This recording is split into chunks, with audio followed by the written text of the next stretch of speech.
बोले विष्णु भगवान की जय। आज है भीमसेनी एकादशी, जिसे हम लोग निर्जला एकादशी भी कहते हैं। तो हमारा पूजन हो गया है, जैसा कि आप लोग देख रहे हैं। अब हम लोग चलेंगे भगवान विष्णु की कथा सुनने जा रहे हैं, जो कि भगवान कृष्ण ने युधिष्ठिर से कहा है कि शुक्ल पक्ष में पड़ने वाली, ज्येष्ठ मास के शुक्ल पक्ष में पड़ने वाली एकादशी का नाम भीमसेनी एवं निर्जला एकादशी कहते हैं। तो उसकी कथा हमें बताइए, उसकी महामात बताइए। तो भगवान केशव युधिष्ठिर को बता रहे हैं, वही मैं आप लोगों को सुनाने जा रही हूँ। युधिष्ठिर ने कहा, जनार्दन, अपरा का सारा महामात्य मैंने सुना लिया। अब ज्येष्ठ के शुक्ल पक्ष में जो एकादशी हो उसका वर्णन कीजिए। भगवान श्री कृष्ण बोले, राजन, इसका वर्णन परम धर्मात्मा सत्यवती नंदन व्यास जी करेंगे, क्योंकि ये संपूर्ण शास्त्रों के तत्वज्ञ और वेदांगों के पारंगत विद्वान हैं। तब वेद व्यास जी कहने लगे, दोनों ही पक्षों की एकादशियों को भोजन न करें, द्वादशी को स्नान आदि से पवित्र हो फूलों से भगवान केशव की पूजा करके नित्य कर्म समाप्त होने के पश्चात पहले ब्राह्मणों को भोजन देकर अंत में स्वयं भोजन करे। राजन, जन्ना शौच और मरना शौच में भी एकादशी को भोजन नहीं करना चाहिए। यह सुनकर भीमसेन बोले, परम बुद्धिमान पितामह, मेरी उत्तम बात सुनिए। राजा युधिष्ठिर, माता कुंती, द्रौपदी और अर्जुन, नकुल और सहदेव ये एकादशी को कभी भोजन नहीं करते, तथा मुझसे भी हमेशा यही कहते हैं कि भीमसेन, तुम भी एकादशी को भोजन न किया करो।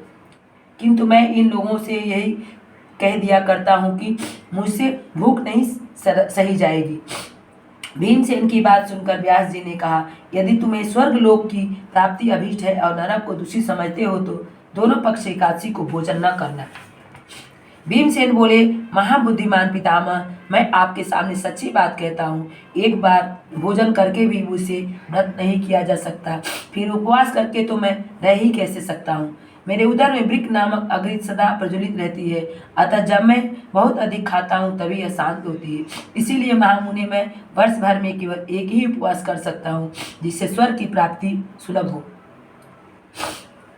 तथा जिसे करने से मैं कल्याण का भागी हो सकूं। ऐसा कोई एक व्रत निश्चय करके बताइए, मैं उसका यथोचित रूप से पालन करूंगा। वेद व्यास जी कहने लगे, भीम, ज्येष्ठ मास में सूर्य वृष राशि पर हो या मिथुन राशि पर शुक्ल पक्ष में जो एकादशी हो उसका यत्न पूर्वक निर्जल व्रत करो। केवल कुल्ला या आचमन करने के लिए मुख में जल डाल सकते हो, क्योंकि इसको छोड़कर और किसी प्रकार का जल विद्वान पुरुष मुख में न डाले, अन्यथा व्रत भंग हो जाता है। एकादशी को सूर्योदय से लेकर दूसरे दिन के सूर्योदय तक मनुष्य जल का त्याग करे तो यह व्रत पूर्ण होता है।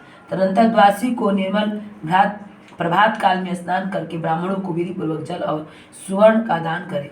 इस प्रकार जब कार्य पूरा करके जितेंद्रिय पुरुष ब्राह्मणों के साथ भोजन करे, वर्ष भर में जितनी एकादशियाँ होती है उस सब का फल निर्जला एकादशी के सेवन से मनुष्य प्राप्त कर लेता है, इसमें तनिक भी संदेह नहीं है। शंख चक्र और गदा धारण करने वाले भगवान केशव ने मुझसे कहा था कि यदि मानव सबको छोड़कर एकमात्र मेरी शरण में आ जाए और एकादशी को निराहार रहे तो वह सब पापों से छूट जाता है। एकादशी व्रत करने वाले पुरुष के पास विशाल काय, विकराल आकृति और काले रंग वाले दंड पासधारी भयंकर यमदूत नहीं जाते। अंतकाल में पीताम्बरधारी सौम्य स्वभाव वाले, हाथ में सुदर्शन धारण करने वाले और मन के समान वेगशाली विष्णुदूत आकर इस वैष्णव रूप पुरुष को भगवान विष्णु के धाम में ले जाते हैं। अतः निर्जला एकादशी को पूर्ण यत्न करके उपवास करना चाहिए। तुम भी सब पापों की शांति के लिए यत्न के साथ उपवास और श्री हरि का पूजन करो। स्त्री हो या पुरुष, यदि उसने मेरु पर्वत के बराबर भी महान पाप किया हो तो वह सब एकादशी के प्रभाव से भस्म हो जाता है। जो मनुष्य उस दिन जल के नियम का पालन करता है वह पूरे का भागी होता है। उसे एक पहर में कोटि कोटि स्वर्ण मुद्रा दान करने का फल प्राप्त होता है। सुना गया है, मनुष्य निर्जला एकादशी के दिन स्नान, दान, जप, होम आदि जो कुछ भी करता है वह सब अच्छा होता है। वह भगवान श्री विष्णु का कथन है। निर्जला एकादशी को विधि